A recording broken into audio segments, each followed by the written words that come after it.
ग्रहाणामादिरादित्यो लोक रक्षण कारकः विषम स्थान संभूताम पीड़ा हर्तुम तम रविम।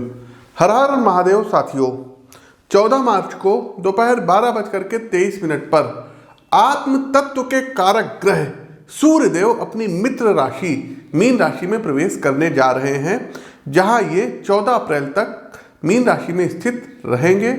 और मीन राशि में स्थित रहते हुए सूर्यदेव हमारे जीवन में बड़े परिवर्तनों के अब साक्षी बनेंगे। साथियों, सूर्य और गुरु ये मित्र ग्रह माने जाते हैं, अतः मीन राशि में जब सूर्य प्रवेश करेंगे तो 7 ऐसी राशियां हैं जो मुख्य रूप से करियर, नौकरी पेशा जीवन और व्यवसाय में सामूहिक रूप से अच्छी ग्रोथ इनको देखने को मिलेगा। आपका प्रमोशन, कैरियर ज्यादा स्थायी और भविष्य के संदर्भ में उज्जवल बनेगा। चूंकि ज्योतिष में सूर्य शासक हैं, सत्ता के कारक ग्रह हैं, इसलिए सरकारी तंत्र से भी इस अवधि में आप सहयोग प्राप्त करते हुए सफलता की ओर कदम बढ़ाएंगे। तो आइए राशिवार जानते हैं कि मेष से लेकर के मीन राशि के जातकों पर सूर्य गोचर का क्या कुछ प्रभाव पड़ेगा। आपकी जानकारी के लिए बता दें कि प्रस्तुत गोचर आपकी चंद्र राशि व आपकी नाम राशि दोनों पर संयुक्त रूप से आधारित है। प्रिय दर्शकों, सूर्य का गोचर मीन राशि में हो रहा है और हमने इलेक्शन संबंधी भविष्यवाणी की थी कि लोकसभा का चुनाव अब नज़दीक आ गया, होने वाला है। और इस बार की भी हमारी जो है प्रिडिक्शन वही है, 2024 में भी बीजेपी कमबैक करेगी और जो है भारत के जो प्रधानमंत्री जी हैं नरेंद्र मोदी जी, तो श्री नरेंद्र मोदी जी इस बार फिर से तीसरी बार प्रधानमंत्री पद पर सुशोभित होंगे। तो ये हमारी प्रेडिक्शन है, आप लोग इसको नोट कर लीजिएगा। आगे और भी जन्म कुंडली का विश्लेषण करा करके बताएंगे कि कौन कौन से ऐसे उनकी जो है कुंडली में आत्मकारक ग्रह हैं, कौन कौन से उनके ग्रह बहुत बली अवस्था में हैं कि जो उनको तीसरी बार प्रधानमंत्री के पद पर सुशोभित करवाएंगे। साथ ही साथ अन्य पार्टियों की भी कुंडली की विवेचना हम करेंगे। तो आगे बढ़ते हैं और मीन राशि के सूर्य का सभी 12 राशियों पर क्या प्रभाव पड़ेगा। वीडियो को लाइक कीजिए, शेयर कीजिए, कमेंट बॉक्स में जय श्री राम का उद्घोष कीजिए। व्यक्तिगत कुंडली विश्लेषण के लिए आप लखनऊ में आकर के मिल करके अपनी पत्रिका का विश्लेषण करवा सकते हैं। चलिए अब आगे बढ़ते हैं कुंभ राशि। तो कुंभ राशि के यशस्वी साथियों, सूर्य आपके 7वें भाव के स्वामी और गोचर कालखंड की इस अवधि में आपके वाणी के भाव अर्थात दूसरे भाव में स्थित रहेंगे। पहली चुनौती सूर्य की ओर से व्यावसायिक क्षेत्र में आपको देखने को मिलेगी।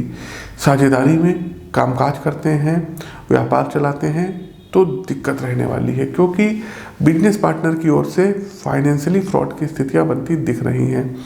दूसरी समस्या व्यवसाय में सरकारी तंत्र से देखने को मिलेगी, जहां उच्च शासकीय अधिकारी सीधे तौर पे आपके व्यवसाय में हस्तक्षेप कर सकते हैं, जिसका मुख्य मुद्दा टैक्स से संबंधी विवाद बनेगा।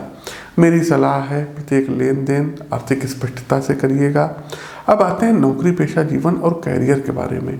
तो यहाँ मेहनत ज़्यादा लाभ कम जैसी स्थितियां बन रही है, अर्थात आपकी ओर से कामकाज में कहीं कोई गुंजाइश बाकी नहीं रहेगी, लेकिन भाग्य का प्रतिकूल प्रभाव परिणाम में देरी करा सकता है, जिससे आपके मन में एक तरीके की हताशा का भाव रह सकता है। आर्थिक संदर्भ में मेरी खास सलाह है कि किसी भी प्रकार का बड़ा आर्थिक लेन देन अभी ना करिए, क्योंकि पैसा आपका फंस सकता है, अथवा उधार देते हैं तो संभव है कि कभी आपको वापस ही ना मिले। तो यहाँ थोड़ा हाथ बांध करके चलने की सितारे सलाह दे रहे हैं।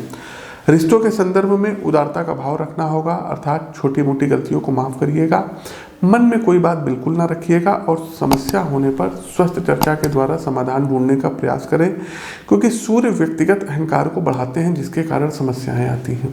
प्रिय साथियों, कार्यक्रम का अंतिम पड़ाव आता है उपाय का। उपाय क्या करना है? सबसे पहले तो अपनी पत्रिका का विश्लेषण करवा लीजिए, और यदि माणिक्य रत्न आप लोग जो है एफोर्ड कर सकते हैं, बनवा करके धारण कर सकते हैं, तो अपनी कुंडली का विश्लेषण करवाने के बाद यदि आपकी सिंह राशि है, वृश्चिक राशि है, मेष राशि है, मीन राशि है, तो एक रिंग फिंगर में गोल्ड में या कॉपर में बनवा करके 7 सवा 7 रत्ती का माणिक्य धारण करिए रविवार के दिन। दूसरा एक काम ये करिए कि आटे में थोड़ा सा चीनी मिला करके जहाँ पर लाल चींटियाँ दिखें वहाँ पर उनके लिए आपको डालना है। धन संबंधी मार्ग आपके जो अवरुद्ध थे ये ओपन हो जाएंगे, पैसा आने लगेगा। तीसरा एक काम ये करना है कि प्रतिदिन सूर्य देव को अर्घ्य दीजिए, और सूर्य के जो पौराणिक मंत्र हैं, जपा कुसुम समकासम काश्यपेयम महाधुतिम तमो अरिम सर्व पाप घनम प्रतो अस्मिन दिवाकरम, इस मंत्र का 1 माला प्रतिदिन जाप करिएगा। लाल चंदन का तिलक मस्तक पर लगाइएगा और हर हफ्ते अपने हाथ में लाल मौली, इसको आपको बदलते रहना है। तो ये कुछ उपाय हैं, और अपने पिता का और माता का पैर जरूर आप लोगों को चरण स्पर्श प्रातःकाल उठ करके करना रहेगा। तो ये कुछ उपाय हैं जिनको सूर्य गोचर की इस अवधि में आप करके अच्छे फल प्राप्त कर सकते हैं। और भी उपाय आप अपनी पत्रिका का विश्लेषण करवा करके हमसे प्राप्त कर सकते हैं। प्रिय दर्शकों, अपनी वाणी को विराम देते हुए ज्योतिष के इस मंच से मैं पंडित आशीश्वर आप सभी प्रबुद्ध साथियों से विदा लेता हूँ। नमस्कार, राम राम।